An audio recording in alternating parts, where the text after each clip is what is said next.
Wonderful. Next up, we have somebody that I'm a big fan of, Marissa Posner, talking about trustlessness is the standard. Big round of applause.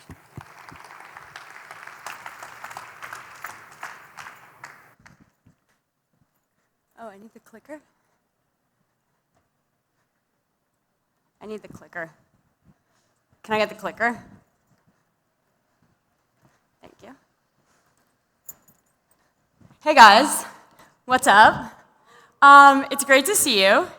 So you guys may have noticed some of the branding that we have, kind of this whole Y2K 2000s theme. And this all relates to EIL kind of being this interop layer that is the new like HTTP. Wait, let me go back one. So today I'm going to talk about trustlessness is the standard, and kind of how does EIL fit with these interop standards that we currently have. So first I'm going to talk about why these standards matter. And like in Ethereum, we often talk about trustlessness as if it's something that you like put into a system after the fact. But what we're saying with EIL, that no, it's the base layer. Real trustlessness is in the structure. It's in the intention. And without standards, each rollup kind of becomes its own island and its own isolated framework. It has its own RPC assumptions, its own bridge, ABI, all of those complex things. And so in order to kind of unify these chains and to make things work cross chains, we need shared standards. So currently, Ethereum has a discoverability problem.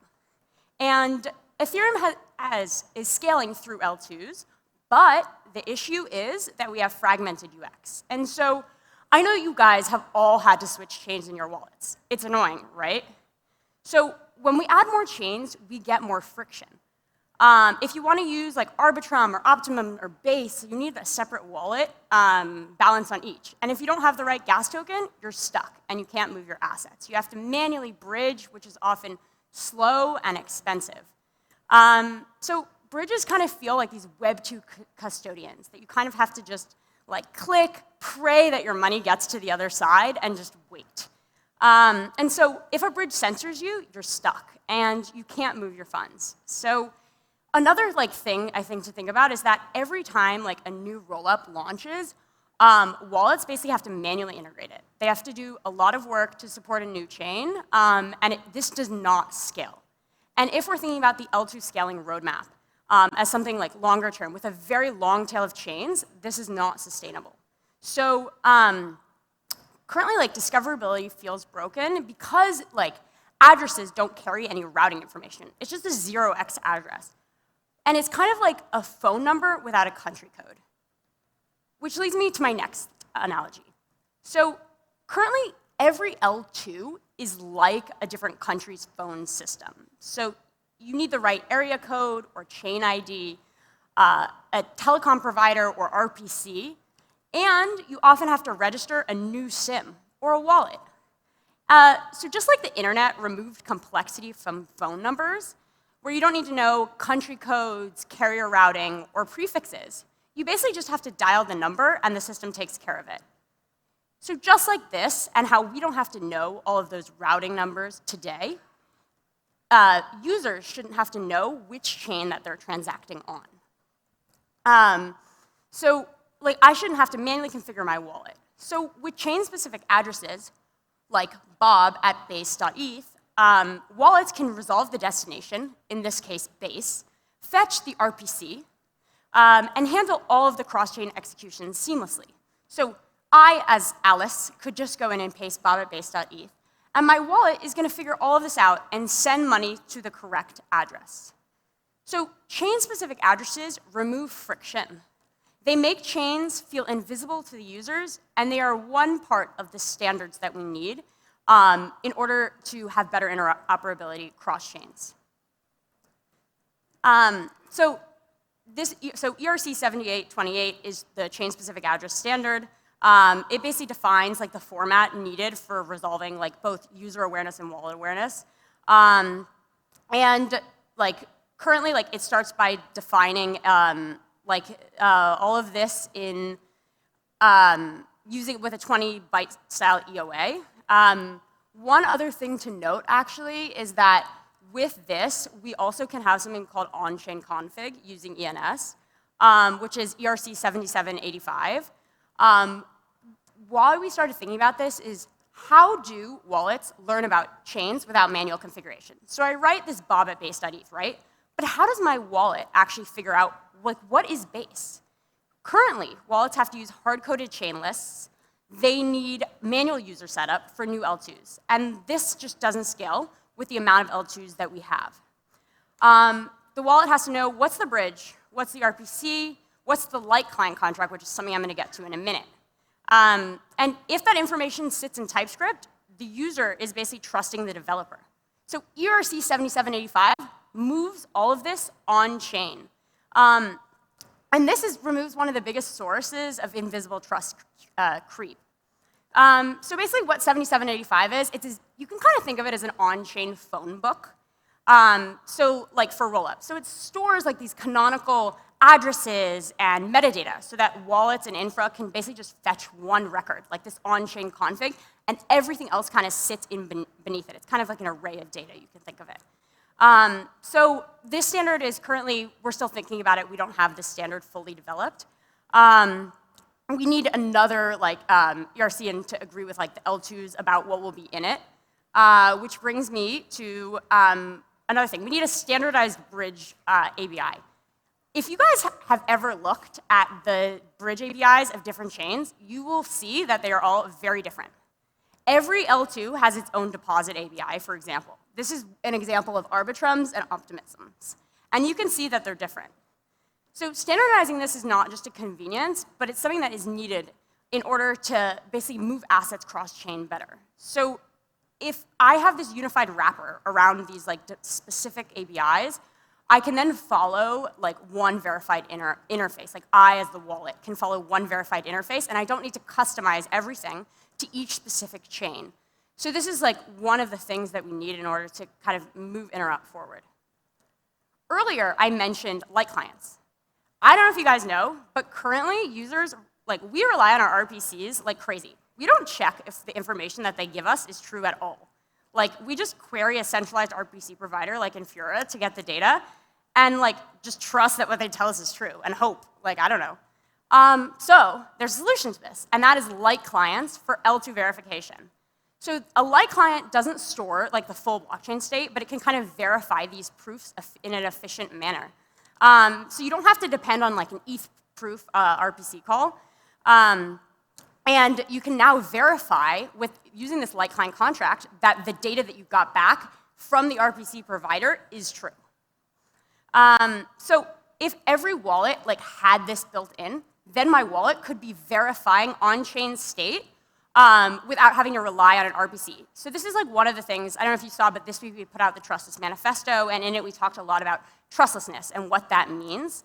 And one of the steps that we like think that builders and wallets can do today is implementing light client contracts. And Helios already is an example of one that does this for OP chains already. So like the goal is that wallets should be able to independently verify L2 state without trusting an RPC. So another such standard that I wanted to talk about is that how, like, I guess L2s currently rely a lot on off-chain sources.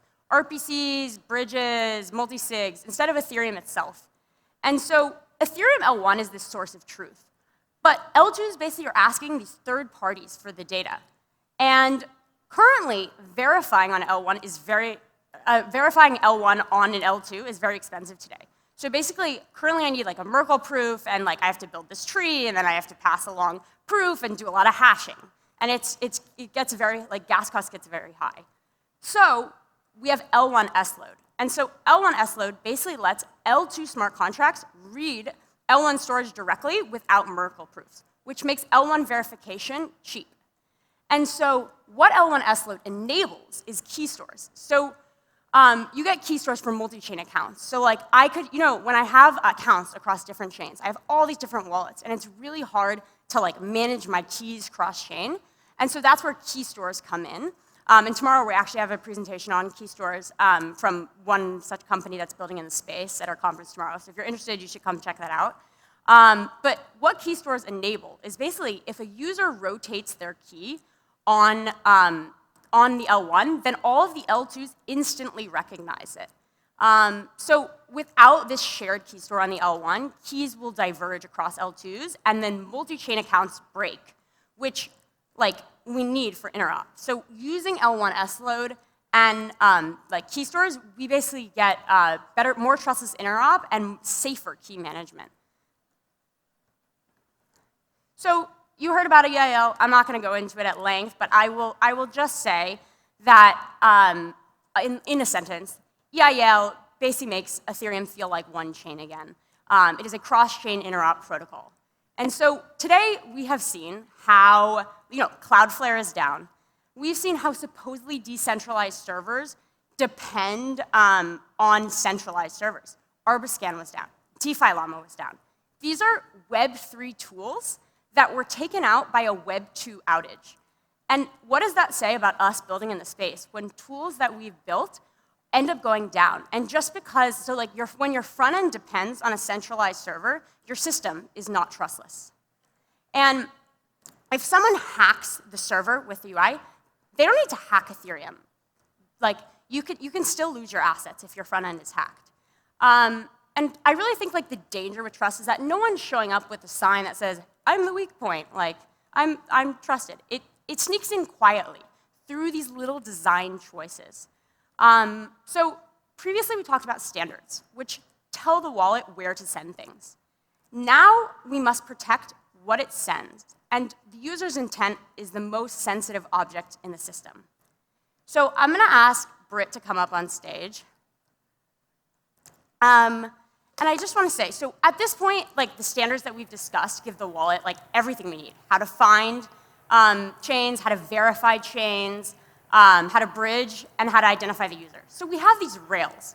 So the next question is what actually happens to the user's intention when it's traveling on those rails? Who gets to see inside it? Who gets the pre-knowledge, and who can interfere? So I have this envelope, and on the front, it says user's intention. So no one here has seen it, and this envelope represents what I want to do cross-chain. It's the real call that I want to do. So I'm going to hand this to Britt. Britt is my solver, for the sake of the example. So Britt, I want you to open the envelope and show everyone what's inside. Yeah, that side of it has it on.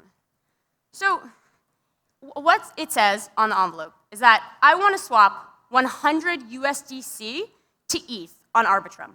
And then I want to send that ETH to my friend on Base, Bob at base.eth. So what this means is that the solver, Britt, while she's carrying my intention, while she's taking it across chain from ETH to Arbitrum, she knows exactly who my friend is. She knows my swap. She knows my route. She knows everything about what I want to do. So now Britt can front-run me. She can censor me. She can refuse the transfer. And in solver-based systems, the solver has to know everything up front because they're the one executing the transaction. And at the moment that we've opened the envelope, we've reintroduced the entire surface area of trust: front-running, my IP correlation to where I am, and censorship that Ethereum was designed to eliminate. So thank you so much, Britt. I'm going to put this envelope to the side. And now, I want to talk about what happens in the case of EIL. So in EIL, the innovation in EIL is basically that the user is always the executor. It's always the one in charge of the transactions. The user signs and submits each call themselves. And the multi-chain account model is built on 437 is the thing that makes this possible. So I have this envelope, which represents the user in EIL. So it is open. I would like to show you guys, firstly, that it is empty on the inside. There's nothing inside. Written on the corner up here is the fee, 0.02 USDC. It doesn't have to be an ETH because 437 makes that possible. And then I have my two base. I want to send 2 base, and I want to send 100 USDC. I don't have my friend's name. I don't have my route. I don't have what I want to do with it. So in EIL, what liquidity providers see is what is on the cover. They don't see why they return it to you. And their job, the liquidity provider's job, and this differs from a solver, the liquidity provider's job is basically to put the right amount in the envelope and return it to me. After that, their role is over. So I give this to the liquidity provider, they put the right amount in, and they give it back to me. And only after do I add the message, the actual intent, and send it directly to the chain. So the liquidity provider, once I add my message inside this and send it to my chain, the LP has never seen the message inside. And the system now doesn't need to know the user's intention.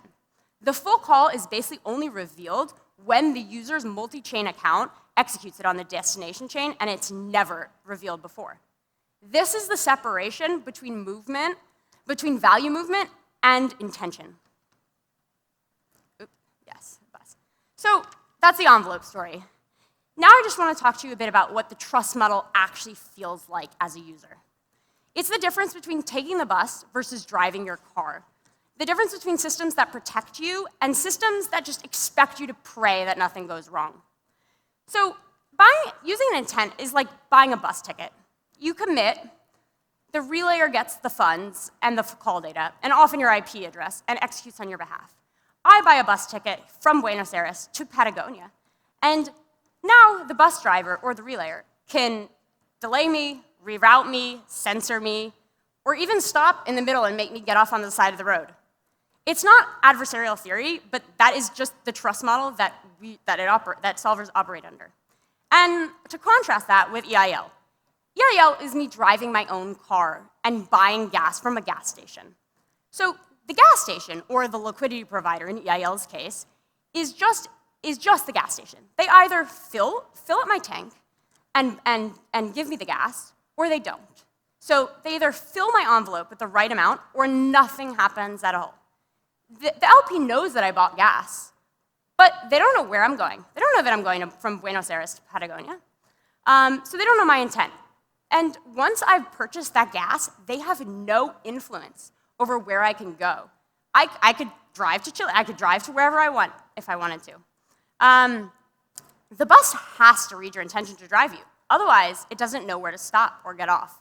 But the gas station never does, and that is explicit in the model, which means that the envelope stays sealed and the chain until the chain itself opens it.